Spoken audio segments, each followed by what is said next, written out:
बिहार में नई सरकार गठन के बाद मंगलवार को बिहार कैबिनेट की पहली मीटिंग हुई। इस मीटिंग में अगले 5 सालों में युवाओं को 1 करोड़ नौकरियां देने का फैसला लिया गया।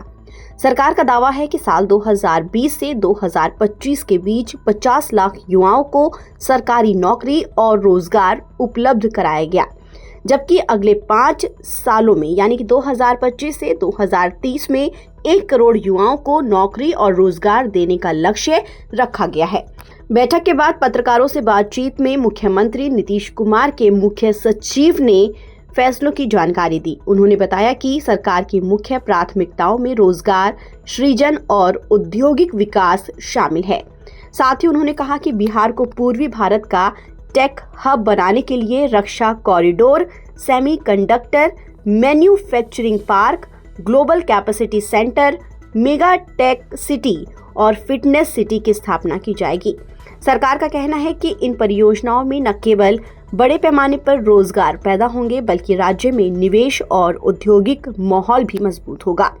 उद्योगों को बढ़ावा देने के लिए केवल न्यू एज इकोनॉमी ही नहीं, बल्कि पारंपरिक क्षेत्रों पर भी ध्यान दिया जाएगा। राज्य में नई चीनी मिलों की स्थापना की जाएगी और बंद पड़ी पुरानी चीनी मिलों को फिर से शुरू किया जाएगा। राज्य को अग्रणी बनाने हेतु बिहार AI मिशन की स्थापना की जाएगी। राज्य के 11 प्रमुख शहरों और 9 प्रमंडल में सैटेलाइट टाउनशिप का भी विकास किया जाएगा, जिससे शहर बेहतर और सुंदर बनेगा। मुख्यमंत्री नीतीश कुमार ने कहा कि औद्योगिक विकास के लिए उच्च गुणवत्ता की आधारभूत संरचना, हाई क्वालिटी पावर सप्लाई, जल प्रबंधन एवं कुशल मानव संसाधन अब बिहार में उपलब्ध है, जिससे योजनाओं को तेजी से पूरा किया जा सकता है। बिहार विधानसभा का सत्र 1 दिसंबर से शुरू होने जा रहा है। संसदीय कार्य विभाग ने सत्र के आयोजन की तैयारी पूरी कर ली है। मंगलवार को मुख्यमंत्री नीतीश कुमार की अध्यक्षता में हुई नई सरकार की पहली कैबिनेट मीटिंग में संसदीय कार्य विभाग के प्रस्तावों पर सहमति दी गई। 18वीं विधानसभा के गठन के बाद ये पहला सत्र होगा। कैबिनेट ने 1 दिसंबर से 6 दिसंबर तक बिहार विधानसभा का सत्र बुलाने का फैसला किया है। इस दौरान नवनिर्वाचित विधायकों को शपथ भी दिलाई जाएगी। स्पीकर का चुनाव होगा और मुख्यमंत्री विश्वास मत भी हासिल करेंगे।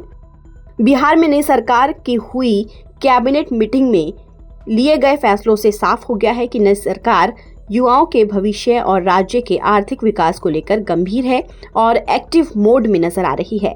इन महत्वाकांक्षी योजनाओं के सफल क्रियान्वयन से बिहार के विकास की गति तेज होने की उम्मीद है।